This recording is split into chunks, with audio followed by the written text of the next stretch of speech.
3, 2, 1, go. What up, Blizz Bizz gamers? We It's are your back. boy. It is your boy, Zuh, plural. Capital D. We're back after our hiatus because we can't have a regular upload schedule. That'd be too easy. No, it's got to be every other month or every other month and a half. Or every year. I mean, the last one wasn't that long ago. No, it wasn't that long. I honestly don't even remember when it was. Regardless, we're back at again with something we promised in the last video, which was going over a tier list again that I had made so long ago, many eons ago.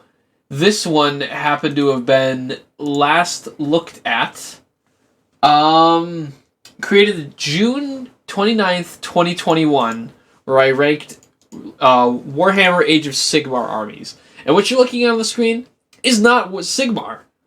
This is Yu-Gi-Oh! But this is another thing I made for fun, just so you don't get to see everything. Yeah, it's the cover-up project. So I will go ahead. Also, I want to turn some background music on. Good lord. This is not just quiet. I got Gauntlet music playing in the background. That works. Hey, man, all of our videos are always quiet. It's true. So you can hear us.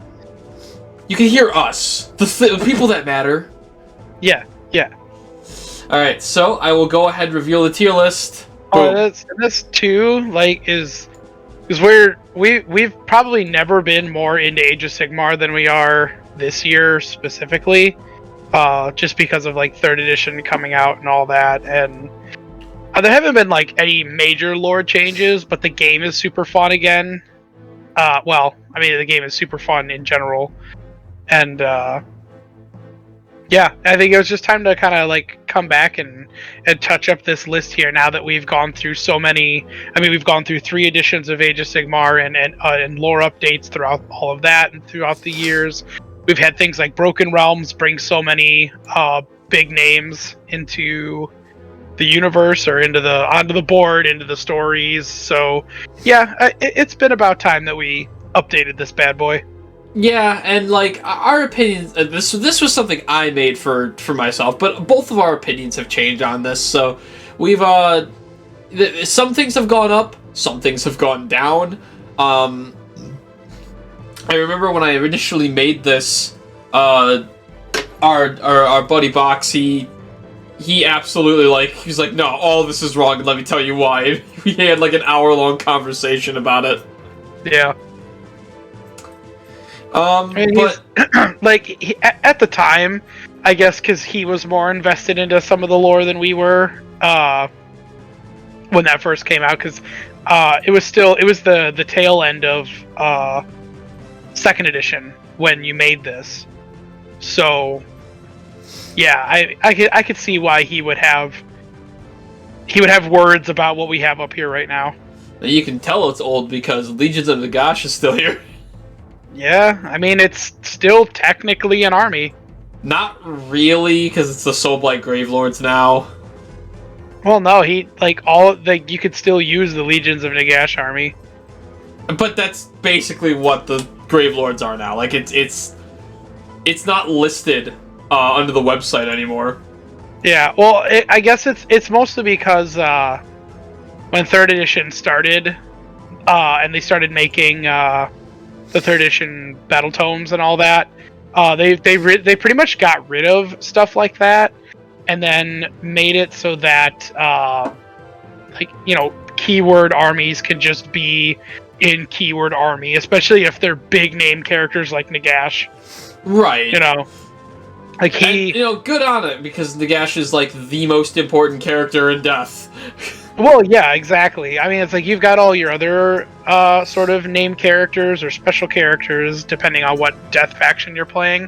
But I mean, if Big Daddy Nagash is going to be there, then you kind of have to basically roll out the red carpet for him. But as you can see, there is a certain. We're looking at the tier list right now. this was around the time, I want to say, when the Osiark Bone Reapers had come out recently. So they were very high on the list because thematically I thought they were really cool. I'm a huge death simp, or I was a huge death simp at the time. I sort of softened my opinion on them. Oh yeah, same. I still think they're awesome, but they are cool, but and they were honestly only in the Goku tier because they were the new kid on the block. Literally, like I just loved their aesthetic. And like in terms of what this tier list represented, it was just a culmination of everything: the models, the lore, the how they played, what they are.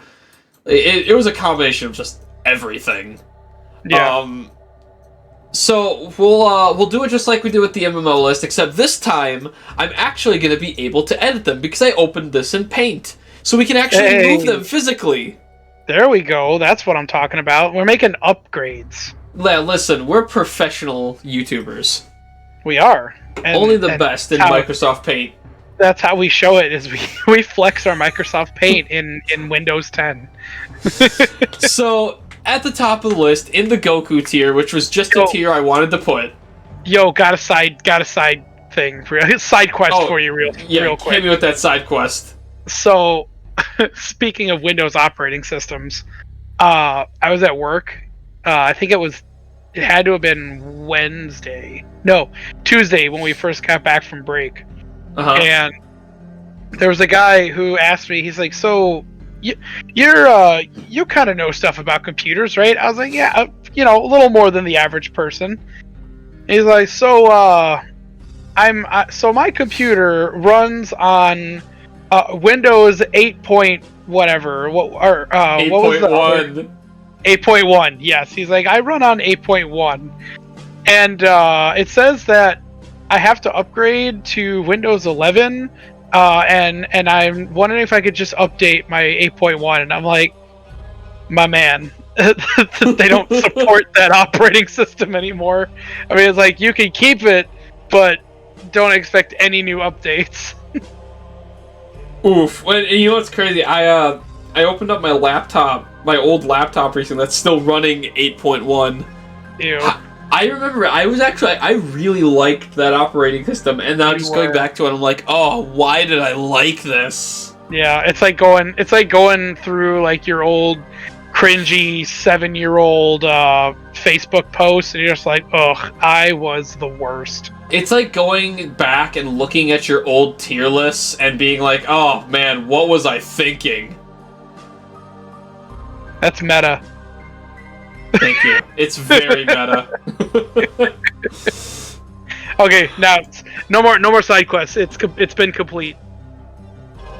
The side quest has been complete, and now we may continue looking at the tier. So, like I said at the start, I put Goku tier. One is a nod to JonTron because I thought it was funny, but also Osiark Bone Reapers had just come out, and I wanted to be like, oh, these are like the best things ever. I also put a gross tier for things I just don't like. Yeah. But gross tier is last, and maybe they'll go up, and maybe they'll stay there. Maybe they'll go down. I don't know how I do it, but I do it. But let's start right at the top. Osiark Bone Reapers. I still think they're really cool. I don't think they belong in this mythological Goku tier, though. Nope. And I'll tell you exactly where they belong. In A. Yep, A tier. Like, I think they're really cool. I like their codex. I like their rules. I like their miniatures. But they're not perfect. No, and I'll tell you. So, and then, you know what? Hang on. I'll let you finish your explanation first, and then I'll go. I think I don't want to say lack of variety, because that's just not even true. There's just something about them that doesn't make them exquisite. I don't think they go that extra mile. I think the king character, I don't remember his name. Catacross. Yeah, Cortel Khan. That's it. Cortel Khan? What? the Cad Ghost guy. He's really cool, and his model is sick, but besides him, there's no model that really sticks out to me. They're all cool, but nothing that's like 10 out of 10 would play again. So for me, I put them in A. Like I agree that they go in A, and it's honestly all of their models are amazing. They are all beautiful, incredibly sculpted, dynamic looking models. And I think that they only really need like a basic paint job to look good. It's not their model line at all. They have an awesome model line. What puts them in A for me is their lore. They are boring. There's so much. There isn't enough OCR Bone Reaper lore to make them interesting. Like, yeah, like you can have the different like Mortark interactions, but there's Mortarks across all different areas of death, you know, and then you know, like what's his name, Catacross or whatever, the big boss guy. Like he doesn't do much because he doesn't really leave the big fortress that they set up, because the Bone Reapers are essentially the Imperial Fists of the Age of Sigmar universe.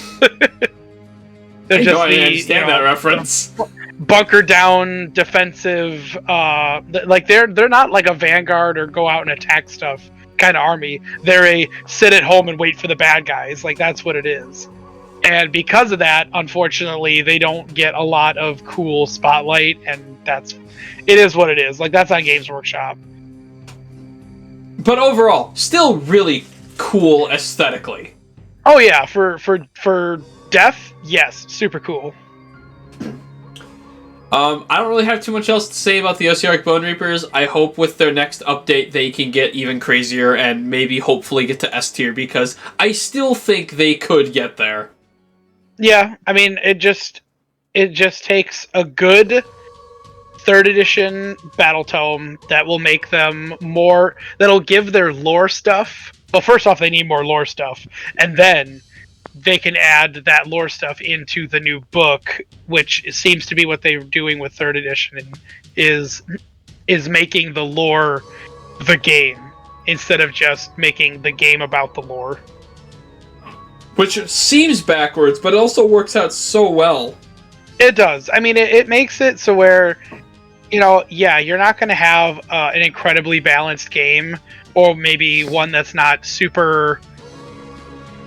I want to say, like, it's not going to be super or hyper focused like 40k, where every little thing matters in 40k, as opposed to Age of Sigmar right now. It's literally just put on the board what you want to have fun with. And I appreciate Sigmar for letting me do that, because I'm very bad at the game. Well, I just appreciate Sigmar for having an amazing line of lore, awesome looking armies, and a great play system. Really proud of you, Age of Sigmar. Yeah. Now that we're done licking Sigmar's feet, let's move on. So next one, Slaves of Darkness. I think this can stay. You think so? Yes. I love this army. I think it's awesome. And I think it's awesome in its simplicity. I think Archaean still being a threat is amazing. I think that the Warriors of Chaos aesthetic being there still is amazing. Like, I have no problems with Slaves of Darkness being an S tier. Yeah. Again, I appreciate, especially with their new models that came out in the past couple of years, and then they're getting even newer stuff now with like the new Demon Prince model. They're getting their own line of Ogrids or whatever they're called. Mm-hmm. The ones like the Ogrid Thaumaturge and stuff like that. The you got it right. Yeah. So they're getting their own line of those guys. Archaeon is still like the boss in the 8 points and stuff like that. So And their and their lore is really good too. The stories that Slaves of Darkness have, even the newer ones for Age of Sigmar are still really really good. Um, so yeah, all right, I'll give you that one. I think slaves can stay where they're at. Yeah, I honestly, had I not gone with my army, the Oryx, I would have been playing Slaves to Darkness. Yeah. And there's still a chance that once the Oryx are done, that's the army I'm going with. Hey man, go for it. Um, I don't have anything else to add to Slaves of Darkness. You got anything? Nope. All right, Chris, this one's near and dear to your heart. It's Skaven. Do they belong in us? They, I'm gonna give you a hot take here, my man. Skaven belong in Goku. You know, and here's the thing. I'm not even against that idea. They have just been in lore-wise, they've been involved since the early days of of fantasy. Yeah, they've been here since the beginning. They've been an ever-looming threat to the Empire for the longest time in the Old World, and then the New World sprouted, and the Great Horned Rat became, became the sort of like the face or the like the new Messiah to the, or not Messiah, but the new god, the new Chaos God. Essentially, he's the fifth Right. Chaos God, and instead of Skaven just being these mindless rat men that want to kill people for being alive and not being rat people, it makes a lot more sense for them to be sort of like, having this council of 13, and they're all like, okay, well, how are we gonna praise the Great Horned Rat today, or how are we gonna, basically their goal now is to just turn everyone into rat men and then give the mortal realms to the Great Horned Rat. And I love the zealotry. I love the death and decay magic. I like that some of them are followers of Nurgle, but it's a very very small fraction of the faction of the Skaven. I like that they're involved in almost every single major pinnacle moment in Old World and Age of Sigmar lore. And I mean, they're the proto men of Age of Sigmar. They just show up. they do, but it speaks volumes of the army itself and how well they are loved. Vermintide was one of the big successes of Warhammer gaming, and they are the main enemy in Vermintide. Yeah, it's like they can be a goofy army, but they can also be, like a brutal army depending on the clan that you're playing.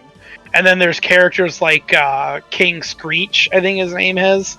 Like, he's terrifying in his own right.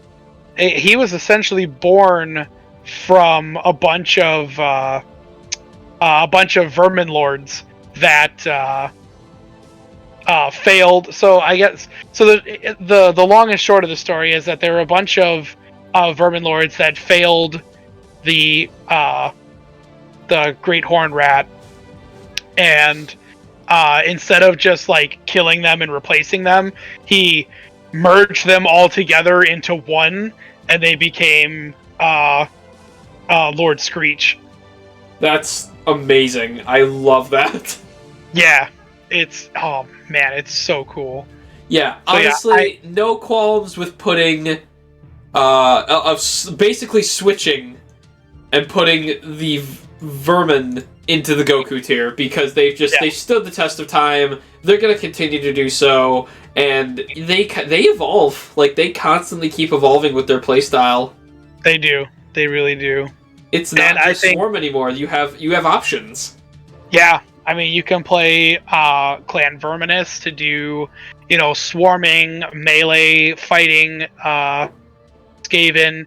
You can do Clan Molder to do really big, thick rat ogres and other mutations like the Hell Pit Abomination. You can do ranged Skaven by playing Clan Scree, I think it is the one that, or Clan Scry. They're the ones that have all the warp fire abilities, and guns and the big. God, I'm just butchering all of their names and stuff right now. You're allowed to. Yeah, it's basically like the giant rat ogres in armor with cannons and stuff like that.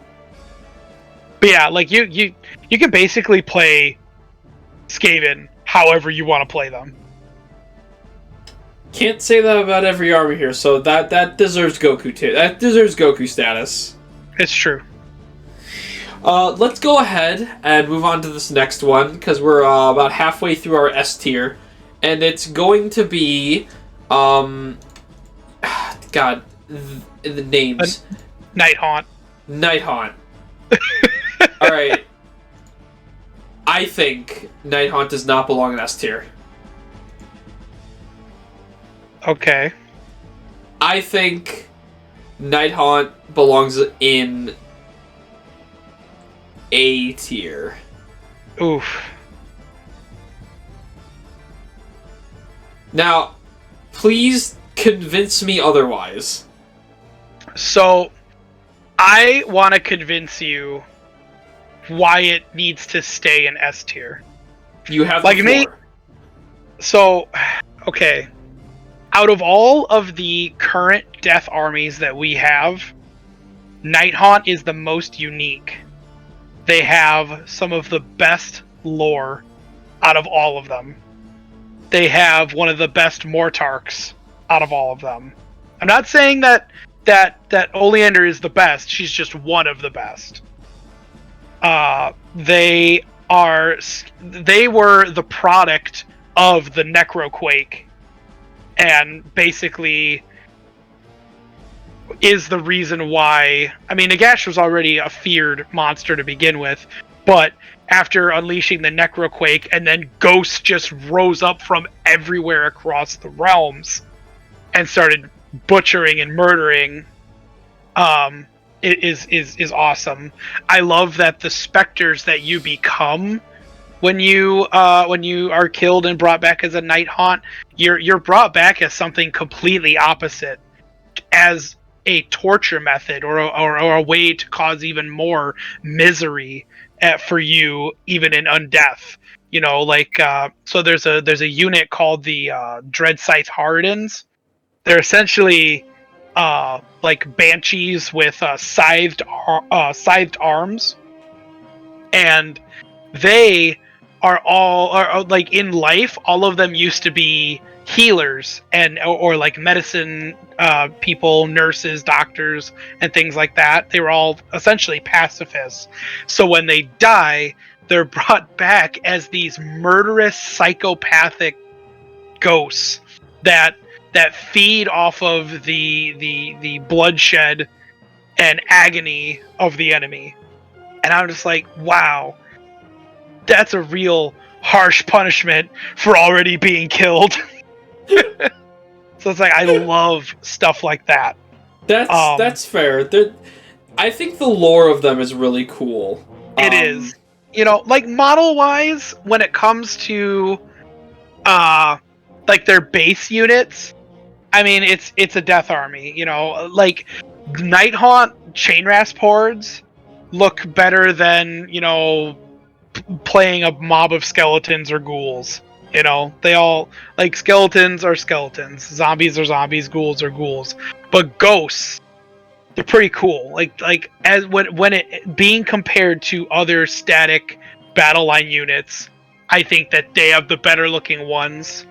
I think Osiark Bone Reapers might have better looking battle line, like standard infantry, but I still think that the Nighthaunt have a unique set of elite units, characters like the Knight of Shroud. I like the Black Coach model. I think that is a phenomenal looking model. Yeah, I mean, like they have very dynamic looking models, but they also have very static looking models. But the static model doesn't take away from the beauty of it, and I think that's because all the models are like flowy. You know, like when they're stuck onto the base, they're usually stuck on by like a single strand clothing, and then the rest of the model is flowing almost in the wind, or as it's flying at you, but it's not to the point of where it looks like it's where it's got too much going on the model, where you got an arm going over here and a scythe over here and some smoke flying everywhere. Like, no, they're sort of flowing and moving, but it's just basically him holding an axe or a scythe or something as he slowly makes his way towards you. Night Haunt spell lore is really good. I like the idea of the Wave of Terror stuff that they do on the board. I think that's very unique to have, 3 different things that can happen if you roll a certain number for your charge. So that's why I feel that they deserve to at least stay in S, because they have unique rules on the board. They've got good-looking models for what Death has to offer, and their lore is amazing. Side note, I'm actually going through right now on Audible the Lady of Sorrows book. Ooh, and that's a good one. It is. So far, I'm really enjoying it. But then there's like the Broken Realm stories with Oleander versus Bellicor.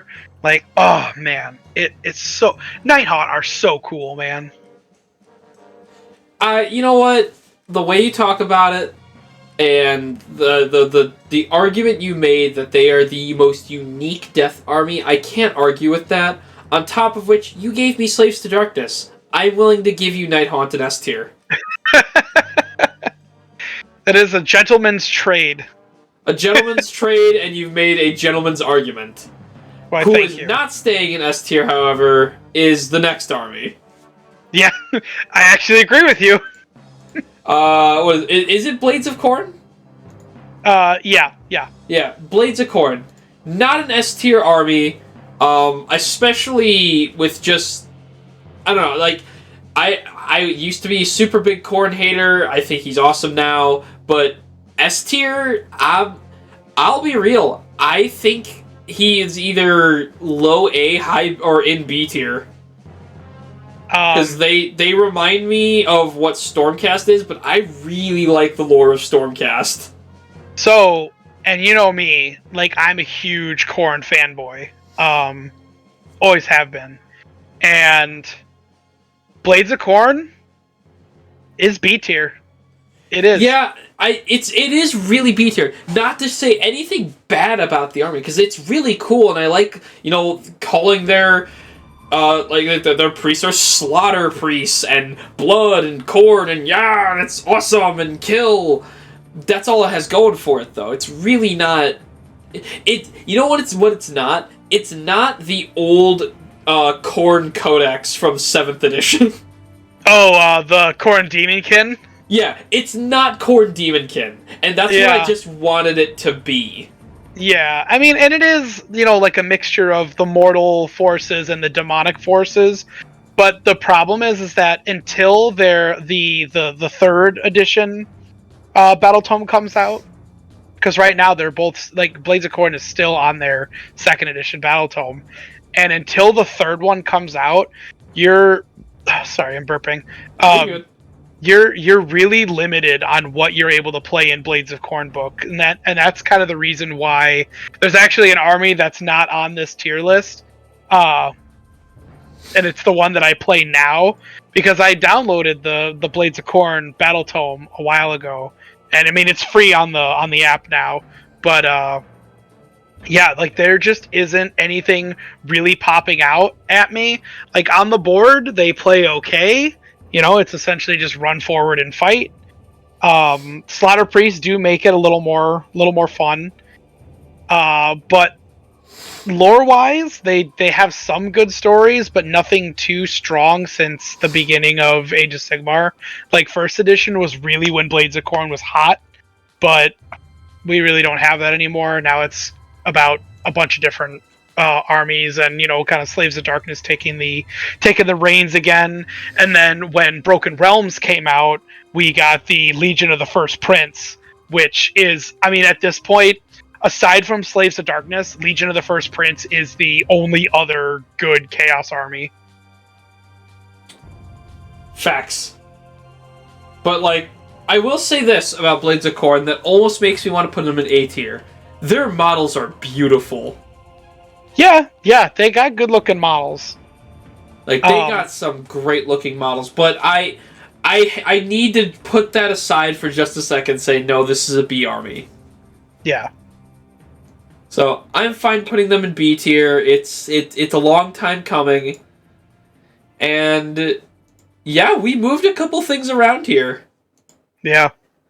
Definitely, opinions change in a year, it seems like. Well, opinions change in a year, and they also change when you get a new edition, and when we play more than we used to. A lot of things can influence that decision. And it reminds me of the decision I had to make when I made the decision for our next slow grow army, because this next army was almost it. Gloomspite Gitz.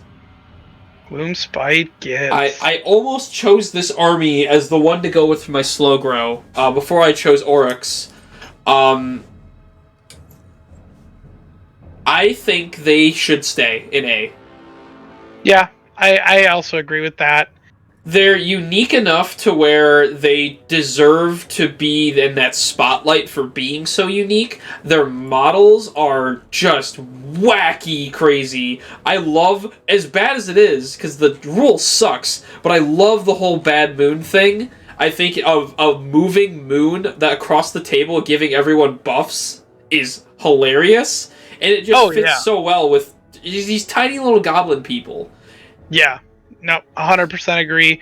And I like that they also have multiple ways to play, too. Because you can play Gloomspite Gitz as a sort of like swarming goblin army. Or you can play them as a cavalry, as I forgot what they're called. They're called like boingers or something like that. But you can play like a cavalry heavy boinger army, or you could just completely say I don't want to, or you don't want to. You could say I don't want to play any goblins, completely cut them out, and just play the trolls that they have in there too. You play a spider army. They got a bunch of spider units now too. Yeah, they got the spider riders. So yeah, they've got wacky rules. They've got like wacky, amazing looking models.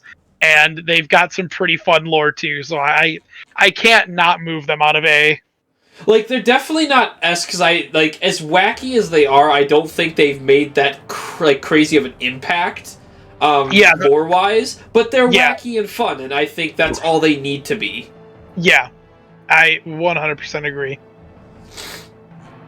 Also, let's give a shout out to Gloomspite Gitz for actually using like fungus and mushrooms as an aesthetic, because not a lot of, like, in general, not a lot of things use that. It's like weird for people to use that, and it's such a simple thing if you want to make that sort of wacky boinger army. Yeah. What's funny too is that to kind of piggyback off of what you just said, where a lot of armies weren't using mushrooms and stuff. Once Gloomspite Gitz did it, a couple of the Nurgle models after that started doing it too. Shut up! Really? Yeah, there's a few Nurgle models now that and these models are still like 5-6 years old, but for like at least from now, but so they're still relatively older models, but they came after Gloomspite Gitz, and they started putting mushrooms and stuff on them now. So that's hilarious. Mushroom popularity. So yeah, I think AT is a good spot for him. I agree. Unlike this next army, Fire Slayers, I don't know how I feel about them. I kind of want to put them in B. But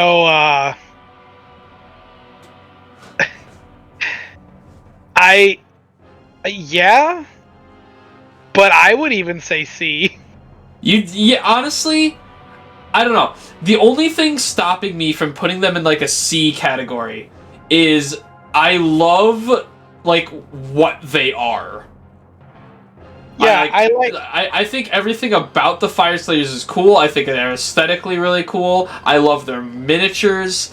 It's honestly like maybe it's the lore that's just not doing it for me. I don't think their miniatures are super unique. A lot of them are just dwarf in different pose with different weapon. Yeah, like that's the thing. Is like for me, it's I don't care for the models. I like the Magmadars, I think they're called. Magmadroth. Yeah, I like the Magmadroths. Those are cool. Those are really good looking models. But everything else in that entire army is literally just naked midgets. That's all it is. And it's like I just And don't... just like that, we're thrown off YouTube. Yeah. No, it is just all shirtless dwarves. And I get it. That's the aesthetic. That's what they're going for. It doesn't mean that it's as cool as you might think. I want to see, like, burly, like, clad in armor, heavy dwarves with the Fire Slayers, too. But that wouldn't work with them, even though they're, like, the Forge army. Well, the thing is that they basically took the one unit from the old dwarven, the Dwarmer empires or whatever. In the old world, they took the one unit called Slayer, like Dwarf Slayer, and just made an entire army out of that one unit. You know what? I'm in agreement. Let's throw this down to C tier. They're not doing much, and lore wise, I don't think they're doing much either. Yeah, well, I mean, like they're good on the board. You know, like they're strong. They're strong, and some would say even a meta pick. But that's not just because they're good on the board doesn't mean that they deserve to be higher up. You have to be fun on the board. Exactly. Fun, interesting. You have to be here, you know? Yeah. Our next army is... I don't like this army. I really don't. Daughters of Cain. I don't like Daughters of Cain, and I want to put them in C tier. I believe they belong in B tier. I'll let you do your sort of thoughts first. Okay. I don't even know where to really start with this. Daughters of Cain came out. I think the models are boring. I don't think they're doing anything too crazy. Lore-wise, they're amazing. And they're really screwed up. But I can't give you a good reason. I don't like them. I really just don't. The God of Murder thing is cool, but I'm just a God of War Caleb and Chicane guy. I don't see the appeal of it, honestly. Yeah, I mean, I don't have a good reason to not like them. I just don't. Right. You know, and that's the thing is like I would put them in B because Marathi's lore is awesome and she did a lot of questionable things during the Broken Realms so that she could ascend to godhood. You know, she kind of betrayed Sigmar, not a cool thing. And you know, the other elven gods are kind of, you know, they make sure to keep an eye on her, and she doesn't like them. But like lore alone is really good for that army. The models do look good, but not like I would say less than half of the model line though. You know, not including Marathi's model. I mean, she looks good, but I don't want her centerpiece to be the reason why the army is in B. I think it belongs in B because, you know, they do have the really good lore. They have a couple of cool looking models, like the Archer Viper looking girls. I do like the old Blood Chariot. I think that looks really good. I like on the board. I like the rules for using the statue of Cain as a a combat unit, because essentially you have the statue of Cain, and if you have I believe it's a wizard or a priest, one of those two, you can like make a roll, like a prayer roll or a spellcaster roll, and then if you get what you need for whatever number you're supposed to get for that, you then are allowed to move that statue, fight with the statue, use the totem abilities on it. So I mean, there's a couple of unique things that they can do, but to me, who is somebody who's also a 40k player, they just make me feel like I'm playing an entire army of witches. I was just about to say, their models are so just witches. They're just so similar to the witch units. Yeah, they look better than the witch units. And I do like the dark elf sorcerer or sorceresses. They have some really cool models too. But yeah, like I think the only thing saving them from being in C tier for me is the fact that their lore is really good when it comes to the Rise of Marathi. I like a little less than half of the model line, and I like some of the unique rules that they have on the board. I think putting them in B tier is fine. Yeah, I definitely as far away from the S tier that they can get. Yes, like they do not belong in the S tier. You have anything else you want to add about the Daughters of Cain? Nope. Because I'm in the same boat with you. As I don't really care for that army either. Like I don't. I'll never play them. I'll never collect them. If my wife wants to buy them or play them or something like that, then by all means. But I'm never gonna do it. And now we've reached an impasse. The Auric War Clans. I love this army. I think they're great. A is fine. Yep, I agree. And honestly, to kind of make it short and sweet on my side, A is fine for the same exact reasons of Gloomspite gets. Yeah, honestly, and that's the big thing is I feel like maybe I'm just not super in depth with a lot of the lore happening. I get bullet points from you a lot, but Orcs, they don't really have major hits to the story, to my knowledge. Well, the Iron Jaws do. Like when it comes to Gordrak, that guy he's essentially like the Gazcall of the story. Okay. And so in the Broken Realm stuff, after Kragnos had awoken from the Lifequake, Kragnos went basically on a rampage and started breaking stuff and making his way towards I don't remember the name. I think it was Excelsior was the name of the city. But he started making his way towards to the city, and he actually met up with Gordrak, and Gordrak and Kragnos started fighting because Gordrak's like, "Oh, big dude, I can take him out." And Kragnos at the time, because he was making such an impact, god of earthquakes and causing the ground to shatter as he runs and mountains to crumble, Mega Gargants were starting to follow him to Excelsior, just knowing that there was going to be a fight when they got there.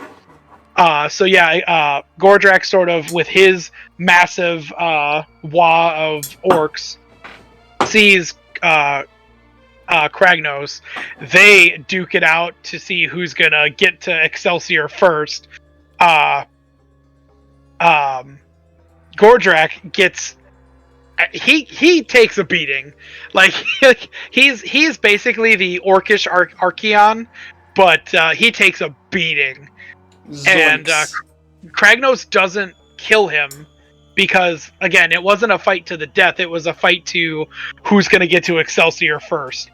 And then eventually they joined forces, and Kragnos brought up the rear, and they did a sort of pincer attack on the city, where Gordrak and the orcs ran for along with Gloomspite Gitz, because there's actually there's a Night Goblin in the Iron Jaws who's the advisor to Gordrak, and he's actually manipulating Gordrak, and some would say that goblin is actually the one in charge. But anyway, so Gordrak and the other orcs are making a frontal assault on Excelsior, and once they got all of their defenses up there, Kragnos and all of the Gargants start running in from the backside while they had their defenses down. So I mean it's pretty cool. Like Iron Jaws specifically have been making huge bounds, especially since a lot of the story recently has been in Gur, the Realm of Beasts. That's why Iron Jaws have kind of left a footmark so far. Fair enough. Yeah, like the Broken Realms was awesome. Like there's so many good stories in that whole series. That was also the one where because of this big invasion that was going on, Marathi showed up, but at the same time that these two destruction forces were attacking Excelsior, Skaven just started coming out of the walls, and they're like, "Ooh, perfect time to take the city." You are right, Chris. Skaven just show up. They do. They are everywhere, dude. Just popping out of somewhere. First Tyranids are just popping out of nowhere. Now Skaven are popping. No wonder you like this army. Yeah. But yeah. Sorry, that was my long explanation of why they're good enough to be an A tier. Yeah, no, I agree. And model-wise, I think it was a cool, unique move to bring in the Cruel Boys, because they are very different-looking orcs than what we've had in the past, and I think that's awesome. Yeah, I like the idea of a more cunning but brutal orc. I think it's cool that they have 3 different orc playstyles, and technically 4 if you include all 3, but they have the Cruel Boys, they have the Iron Jaws, and then you have the Savage Orcs, which are... A lot of people didn't like them, to my knowledge, but I thought they were hilarious and perfect for Sigmar. Oh yeah, they're a funny faction, and like when it comes to the Savage Orcs, that's where you get your shamans, your weird boys. Exactly, and I think that's awesome. Yeah, any kind of orc magic is only gonna come from Savage Orcs. I mean, you've got War Chantas when it comes to Iron Jaws, and those guys are fun too. Just banging sticks together and everybody's WA increases. It's the best. I love it all. But having an actual, shaman casting magic, it feels fantasy. Oh yeah, 100%. And I respect it for that. So, okay, I like A tier for them. What I don't like A tier is for Soulblight Gravelords. Yeah.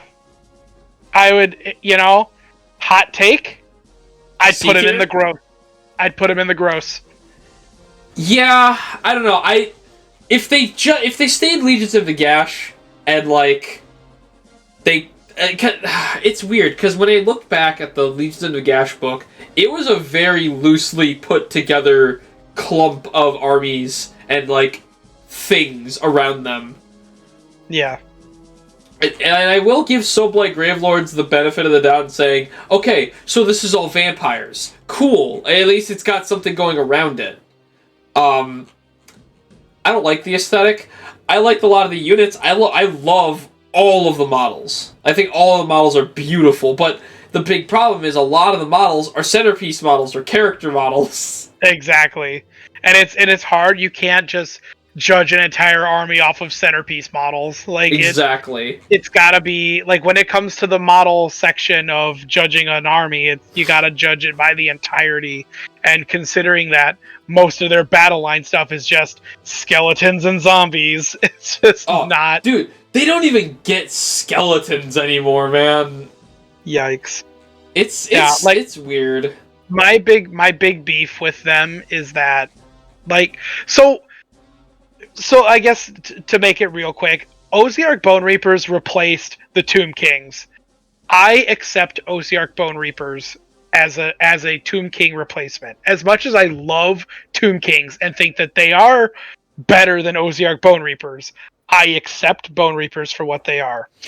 However, I do not accept Soulblight Gravelords over Vampire Counts. Not in the slightest. Because Vampire Counts were way more unique. They had their own lore and stories that weren't basically just being Nagash's slaves.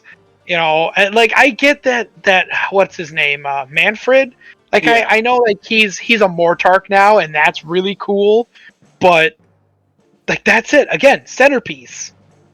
You know, the lore of the Soulblight Gravelords is just, hi, we're all the really important characters from Vampire Counts. Let us stop doing our own thing and just keep doing whatever Nagash says. I am against putting them in gross tier, but I am absolutely fine putting them in C tier. Why don't you want to put them in gross? Because there are still things I like about the army. Even if they're small things. When I put something in the gross tier, I don't like anything about it. Okay. Alright, that's fair. Me personally. Yeah, no, I actually agree with that. I agree with that. So, we'll go ahead, Soulblight Gravelords, fix your army, just be Vampire Counts, have the characters just be generic in all the Death Armies. We fixed Warhammer. Yeah, and don't put werewolves and vampires in the same army. That's just stupid. Everybody knows that they're not friends. They're not. They will never be friends. Yeah. So we've already made some major changes to everything here. Going down to 3 in the A tier, 2 in the S tier, and back to 1 in the Goku tier, but a different army in the Goku tier. Yeah. And I'm glad we're doing this, because there's definitely big changes. And the biggest ones come from the B tier. Yeah. There's definitely some changes I want here, either going down or up. And let's just start with Seraphim. I still think they belong in B. Man, it's like you're reading my mind. I totally agree. I was like, oh yeah, Seraphon, they can stay right there. I think they're really cool. I think Seraphim Lizardmen kind of cool. I like the whole Mayan theme to them. Again, I don't know like anything about Seraphon lore. So you're my lore guy. Okay, I got you, brother. So Seraphon, they do have some good look. So the things you just said, I agree with them, and I will not repeat them because I agree with them. The lore problems that I have with Seraphon is that they literally can't go anywhere. They are stuck because when the old world was destroyed and the end times happened, and Archeon severed the realms, they all died. The Lizardmen are gone. So what the Seraphon are all physical projections of Lord Croak's memories of his people. Wow, I did not know that, and that just makes me hate this army. Yeah, that's why. I mean, it doesn't make me hate them, because I think that is kind of neat that, Lord Croak is so powerful and so strong that he can just, think his armies into battle. But, like, that's the thing, is Lord Croak has always been the Deus Ex Machina of Age of Sigmar and Fantasy or Old World, because he basically just gets the power that is needed or necessary to move the story along, or to move a character from being a nobody to a champion or whatever. Like he's kind of like the Tau. He's the Tau of Age of Sigmar, where he's willing to just work with anybody to stop anything that's bad. Yeah, can we also acknowledge the fact that Seraphon feel out of place in order? I don't agree with that. I think that they belong in order. It's the one on the far right in the B tier that doesn't belong in order. The one we just put there? Yeah, I Yeah, agree. yeah, that one definitely doesn't belong in order. Does not at all. Um, I'm willing to keep them in B, but part of me wants to put them in C. What do you think? Just because you know what they are now. That, like, hearing their lore, it is unique. It's cool. It's kind of neat. But you are right. They're stuck. There's nothing they can do. Yeah, and I mean, unless they retcon an entire race being destroyed, or Lord Croak gets chronomancy and can just bring all of his people from the past to the future. Like, that's the thing. Is like, where do they go? They literally can't go anywhere. And in Broken Realms, there was a couple of times where Lord Croak showed up, and like that was it. He didn't show up with an army. It was just him floating in on his big chair, going, "Welp, we should retreat," or "Welp, you started this fight. Now you have to finish it." Welp, I guess I could bring some guys in, and then he just goes and thinks really hard, and then some lizard men show up. But, but yeah, that's pretty much where Seraphon sit right now, and that's why I don't want to move. I don't want to move him out of B because I think the models look cool, and I do like. I mean, I don't actually. They don't have a third edition book yet. They but don't. Their second edition book was still on board, unique. It was still neat. They are the only one to actually use dinosaurs, so I will give them that. Yeah, I mean, you walking in with an ankylosaur or a triceratops as a mount, like, come on. Like, I'm not fighting that. I'm going home. Yeah, I'm going home. Here, let me just think up the house for you.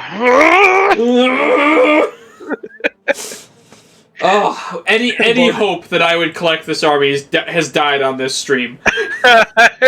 Sorry. No, don't apologize. No, don't apologize. I needed to know this so that I know never to collect this army. Cool. Yeah, man, like I said, when it comes to lore, I got you. You're my lore guy. I just kind of look at the models and some of the rules and I go, oh, that's kind of neat. And I thought these next army was kind of neat. The Caradron Overlords. If we're taking Fire Slayer's aesthetic into the mix and putting them in C tier, Overlords have to go to C tier for the same reasons. Yep. I agree. I think Caradron Overlords are awesome. I like the idea of a hyper-capitalistic dwarf society that fly around on zeppelins. The steampunk dwarves. The steampunk dwarves, I think that's really cool. They have really unique, in terms of Sigmar, unique rules. They basically have deep strike and they can jump off of their blimps to attack, jump back on. It's kind of like a super fly and go sort of deal. That's all they have? That's it, yeah. You know, and even in so there was in Broken Realms Bellicor, there was some Caradron Overlords that helped out a Stormcast Eternals fight, I guess. And the whole reason that Bellicor retreated from that fight, because he was doing work. Chaos was about to win a realm gate and have control over wherever they were at. I don't remember, but but Bellicor was about to have control over a realm gate. Was about to make some serious waves. Oh, that's right. They were fighting over a realm gate into Shayesh, and basically what had happened was some Caradron Overlords flew over, and on the main, I think they're called like Juggernauts or something like that, like the big ship. Yeah. On the main ship was the dwarf god, who was like flying. He was undercover, but Be'lakor could sense his power and knew exactly who that was. So he was like, "I'm not gonna mess with a dwarf god, so I'm out of here." Yeah, no, that's fair. That's fair. Dwarf god, Yeah. don't want to mess with that. Yeah, like Be'lakor is strong. So there was a power scale meter. I forgot where I saw it, but Be'lakor in Age of Sigmar is actually as powerful as a Primarch from 40k. Well, and like Bellacor's kind of weak now because there's that new character that got introduced, and Bellacor's kind of a baby now. Yeah. Be'lakor kind of sucks now. So Yeah, I totally forgot that Zoval made his appearance into 40k. And we got the Blizzard referencing, baby. There it is. We are Blizz Bizz after all. We are Blizz Bizz. We did it, boys. We did it, Reddit. In asterisks, a just tie. We are Blizz Bizz. So yeah, long story short, Card Run Overlords C. Yeah, I like Overlords. I'm getting rid of mine anyway. So, attaboy. And here's one. It's time for Ogors. It is. Now, they're in B tier. I don't think that's right. No, it's not, actually. Go ahead. I want to put them in A tier. Give me your reason why they should be S, Chris. All right, I will. Convince me right now to put them in S, and I will. I will tell you a little bit of lore that you might not have known about ogres, and this will have a similar effect of the Seraphon, but we'll go the other way instead of down. So, there is the ogre. Or how do I want to put this? The way that ogre society views, say, like spirituality and things like that, they believe that their soul resides within their gut, within their bellies. In their bellies. That's why, if you've ever noticed, all of their armor is covering their stomach. Because they feel like they're protecting their souls. Oh, would you look at that? That's a unique piece of lore. Yeah, so that's why when they wear armor, the majority of that armor is on their gut, because that's where they believe, like an ogre's spirit, the heart of that ogre is at. Which is also why they use the gut magic sort of spell lore as well, because they draw that power from that the great maw or whatever it was called. So I thought that was kind of neat. There's something that made them more than just sort of like the big stompy smashy ogre guys. That they actually have, and this is across all ogredom. Like this isn't just like Gutbusters. Baseclaw Raiders believe the same thing. The more sophisticated orcs, the mercenaries, ogres, the mercenaries, man-eaters, they all believe this whole soul of the stomach. But to the rest of the army now, or the rest of the sort of the argument, they're really unique. When it comes to play styles on the board, you've got 3 different major play styles that you can do. You've got your Gutbusters, which is your gluttons, your what are they called?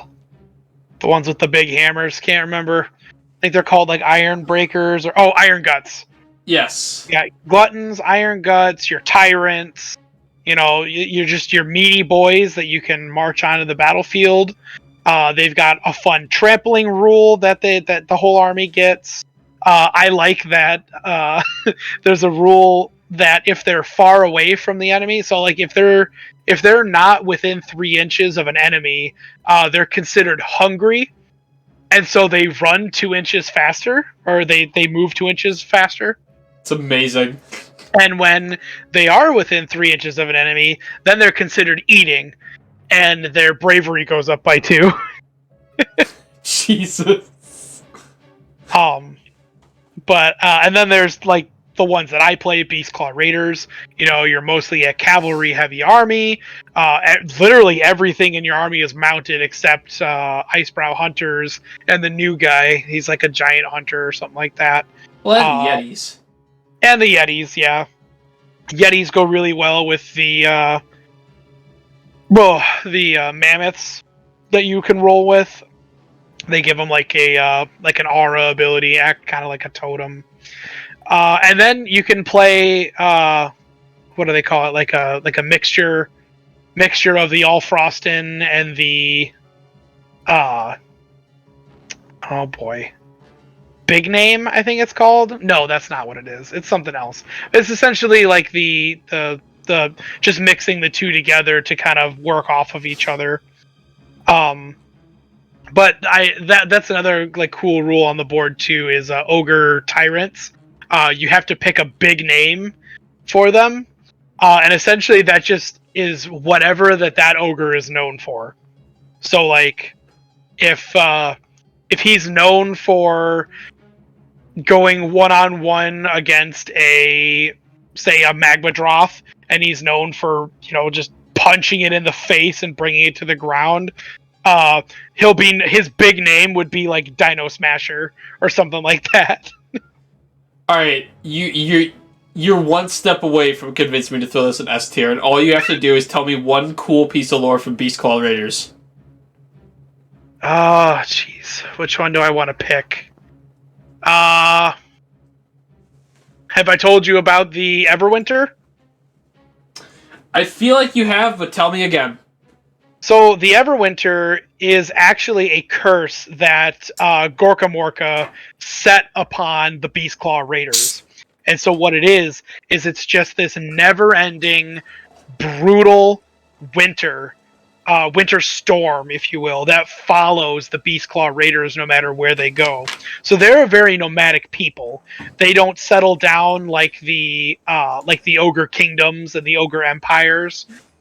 Basically, any of the Gutbuster units or styles of ogres, they don't settle down like they do because they're followed by this winter. However, they I can stop if you want me to. No, keep going.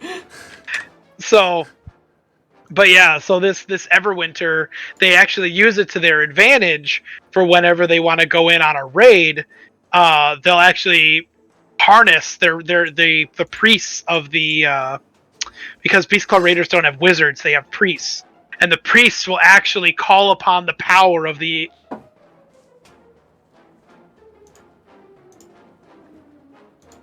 Uh-oh. Power of the what? Uh-oh.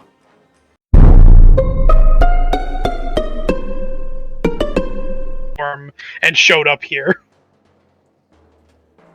Okay. So, guess who lagged out and missed all of that? Oh no. So we got another moment. Unless it's just me talking. Like, maybe it recorded me talking the whole time. No, because I didn't hear anything and nothing came up in my audio capture. Yikes. Alright, well, yep, I guess we're gonna get another hole. Okay, well, what's the last thing you heard? I'll just do a cliff note. It was, alright, so, there's this frost thing that follows them, and then you blanked. Oh, jeez. Alright, well, long story short, yeah, they use the power of the storm to summon Yetis to them because the Yetis are attracted to the storm. Priests harness the power of the storm by dropping like hail down on the enemy. And then the Everwinter itself, since it follows them, basically, when the enemy gets too close to a Beastclaw Raider, they could actually be hit just by their frosty aura, and be hit with like a numbing cold that can just kill them on the spot.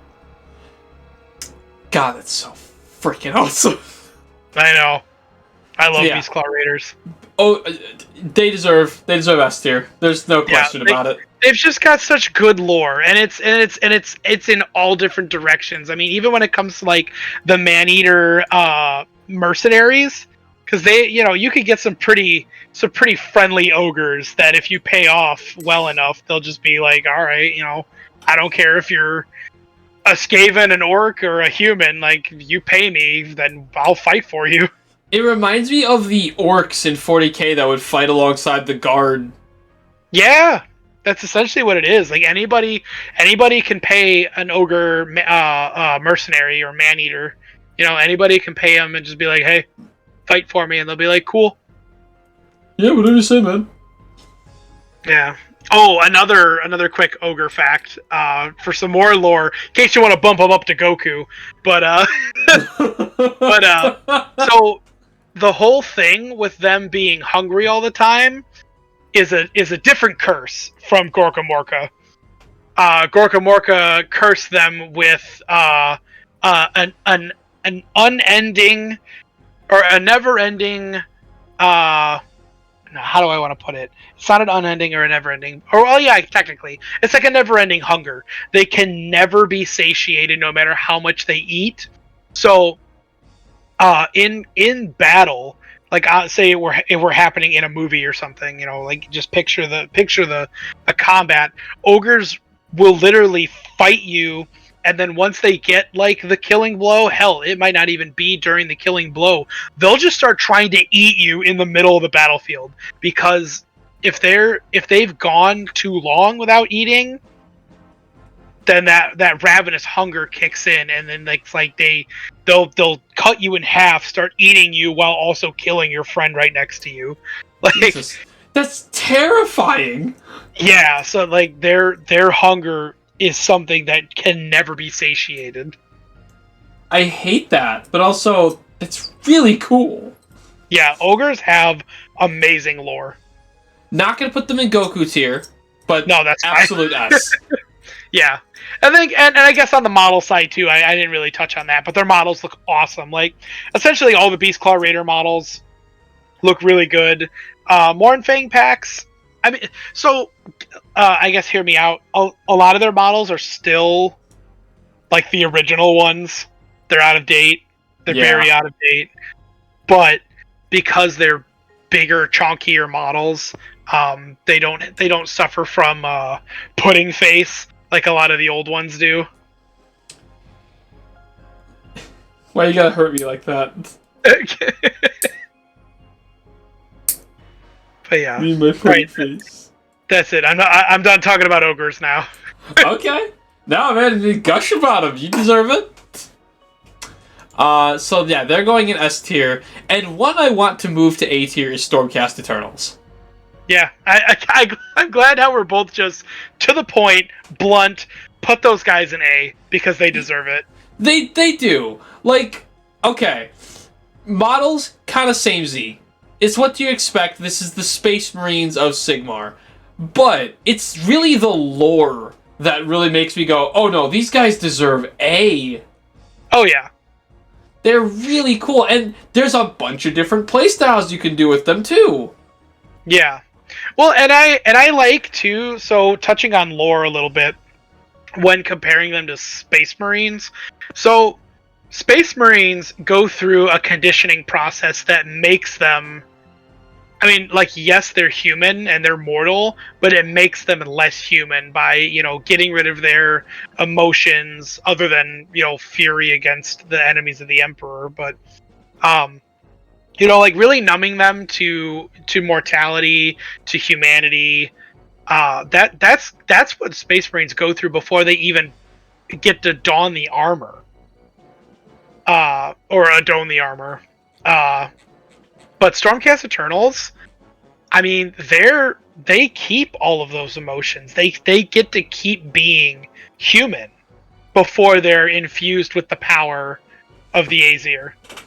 I mean, they stay as human as they can be until they constantly die and are reborn to fight. Right, exactly. That's what I'm saying. Is like they stay who they are, and then when they keep getting reborn, they lose more and more of that because pieces of their soul are just not there anymore.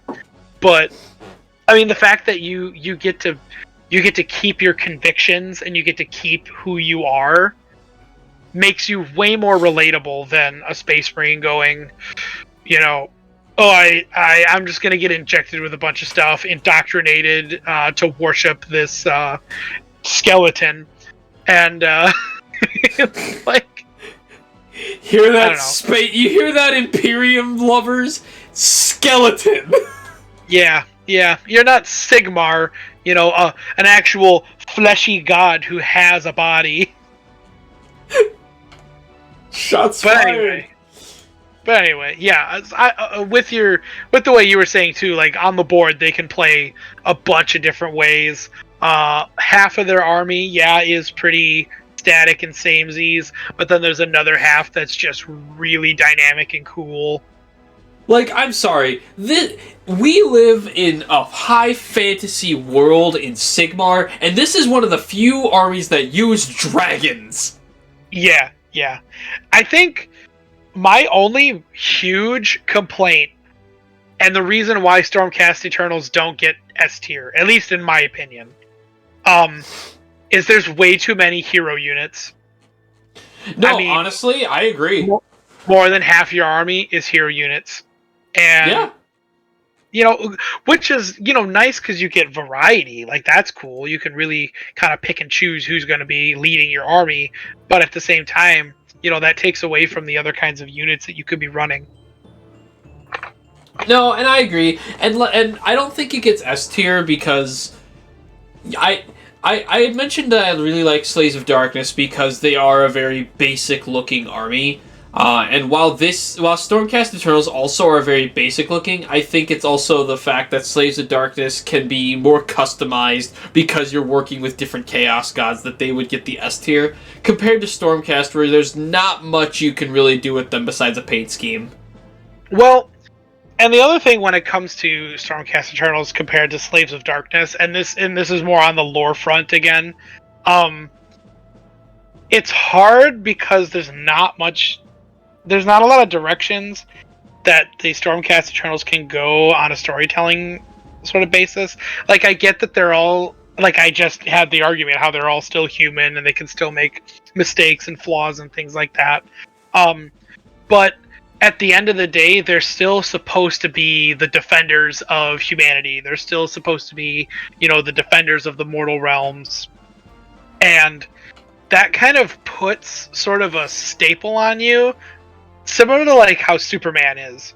Superman, they call him the Blue Boy Scout for a reason. He's never supposed to overdo it. He's never supposed to like walk outside the lines too much.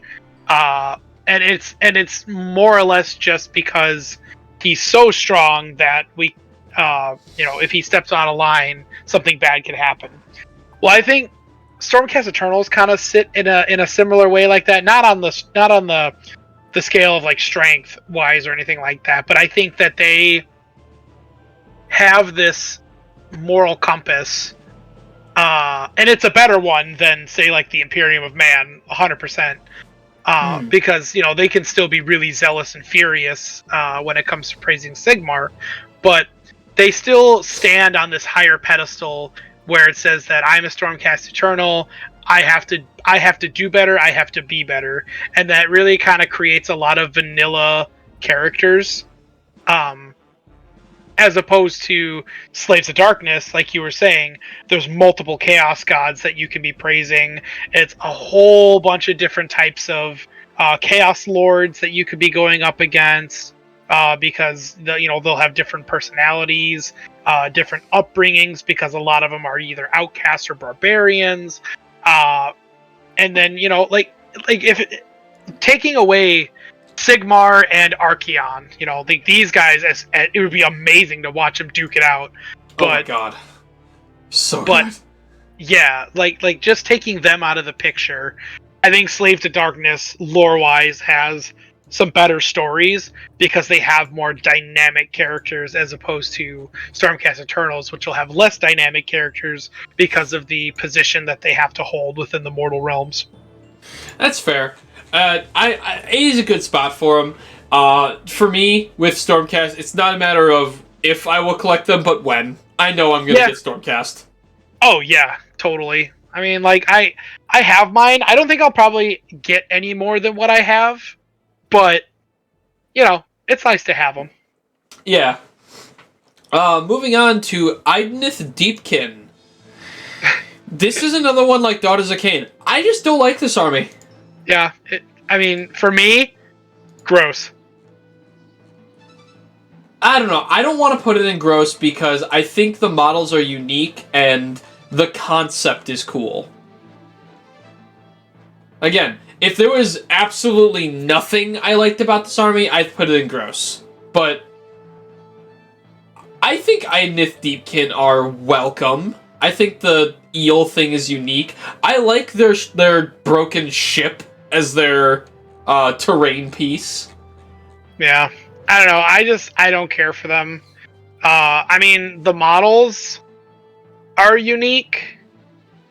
I think that me personally, I would say that the benefit of the way that their models are is that you can make some pretty sick conversions.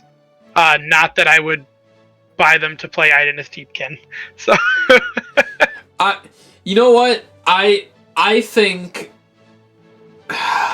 it's really hard to decide whether to C or gross tier. I like a lot of the models on here, but they're a very complex bunch. yeah, I mean, it's a pretty brain dead army to play, but I don't know. I mean, I can accept C tier for, like I said, you know, or like you said, the models. Some of the models do look pretty good. Like for me, when it comes to Idnith Deepkin, the models that really stand out the most are those aspect of the storm and aspect of the waves or whatever. Oh man, I mean, like Lotan, Warden of the Soul Ledgers. I'm like looking at the website right now. It's a freaking octopus behind him, helping him read the lore. That's amazing. I love that aesthetic. Yeah, they do have some good looking. I think C's a good spot. Low C, probably bottom of C, but Yeah, C. I get it. Bottom of the sea. Hey, I didn't even realize, and I'm a genius. I'm a genius. I'm glad I can be your mini con and awaken your power. I'm glad you can too. And to the next army is one that hurts me personally, because this was going to be my first slow grow army, and then I read the Battle Tome. I almost said Codex, and then I realized I hated it, and that's Cities of Sigmar. Yeah. I think Cities of Sigmar lore-wise is neat. They have no new models, because it's about putting the old realm, like, armies together. Back on the market. Yeah, back on the market. I think that's cool. I think lore-wise it's cool. I hate their rules. I do not like, personally, that I can't really run an Empire army anymore. Yeah. It's there. You're allowed to run it. They give you the option, but you are not supposed to. You are supposed to mix Cities of Sigmar with Stormcast, with Elves, with every other Order army. This is just a way to play your old fantasy models, and again, that's a nice gesture, but it's 3rd edition. I don't want to play with these old models anymore. True. It's like, have the balls to just say, we're getting rid of Empire. We're getting rid of Elves. We're getting rid of Dwarves. I don't want to play this mishmash because I want my armies to be themed, you know? It's true. I honestly, and, you know, I've talked a lot since we've started all of this because, you know, I've always got something, you know, to say about the lore of the army. Cities of Sigmar, I really don't have much to say about. You know, wherever you want to put them, I'll agree with it. Because, like, I'm not a fan. You know, I like I've never been a huge fan of the uh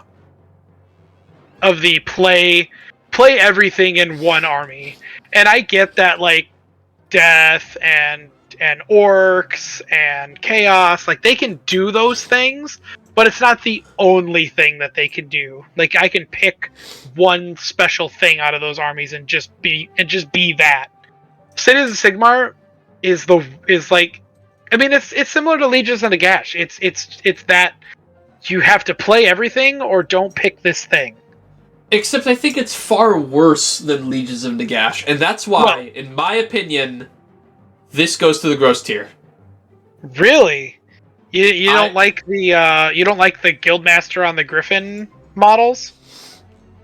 It's just, I'm also bitter. I will admit, I'm bitter because Cities of Sigmar doesn't include Bretonnia because Bretonia's gone. I don't care. Yeah, I mean, I'll give it to you, man. You know, I think it probably belongs down. Honestly, I hope to see Cities of Sigmar phased out. Please let it just phase out. Let it die. I mean, we're getting old Warhammer back. We're getting fantasy back eventually. That's true. Yeah, That's where you can play the Cities of Sigmar armies. Leave it out of Sigmar. They're reduxing Old World, which is cool, but also just like, I don't want it. I don't want it anymore. I don't want this army here anymore. I think maybe the models are cool, but I don't think they belong in Sigmar, and that's why I think they're gross. Sounds good to me.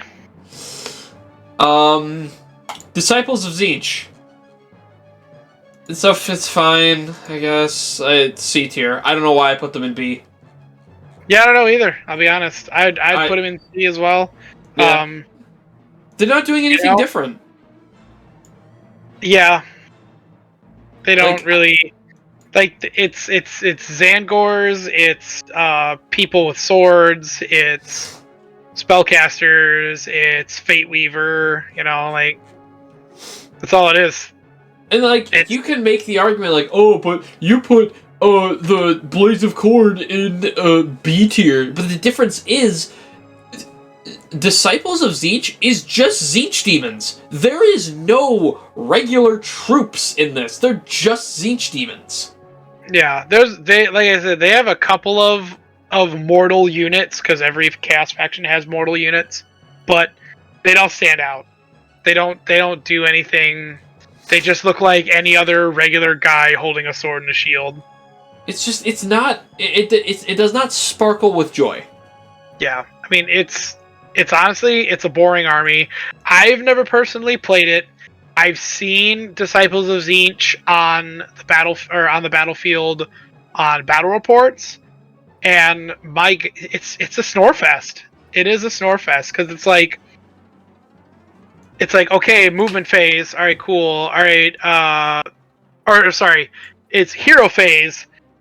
They do everything, and then it's movement, and then maybe combat phase with one unit, and that's it. Because it's a Tzeentch army. It's all psychic powers, or it's all magic. And you can only do magic in one phase, and when you can't do anything else but magic, then you better get everything done in one phase. Yeah. Just not a fan. Honestly, another army I just hope is phased out. It's not gonna. It got a new battle tome, but yeah, I wish it was. I definitely don't want it to be phased out, because every Chaos God deserves to have their own faction up there. Well, now, hold on. Maybe not all of them. We'll get to that when we get down to the gross tier.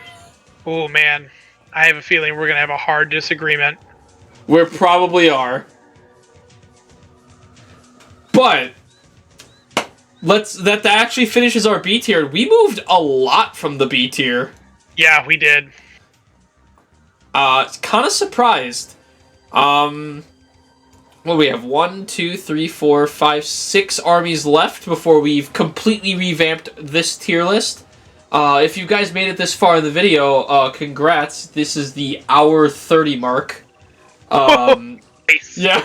Bet you didn't expect that, Chris. I like it. Be sure to just slam that subscribe button. Yeah, roll. You need 4+ to click and 3+ to subscribe. And then make sure you are getting that ward save on the bell icon to get notifications for every 2 months we post. That's right. Yep, you're gonna want it. And then, if you can pass your bravery check and make it past another 2-hour video, then you're good. Oh god, I hated myself for doing that. I don't want to think I'll ever do that again. So, Plugs. So, another army I almost chose. Speaking of Bretonia. Oh, please hit me with it. No, that's it. That's what Flesh Eater Quartz is. It's so cool, but it also makes me upset because I love Bretonia. I think they should stay in C. Ooh, I disagree. I'd put him in B. Now, I'm not opposed to putting them in B. I think that they don't have a good model variety. See, and that's the reason why I wouldn't put him in A.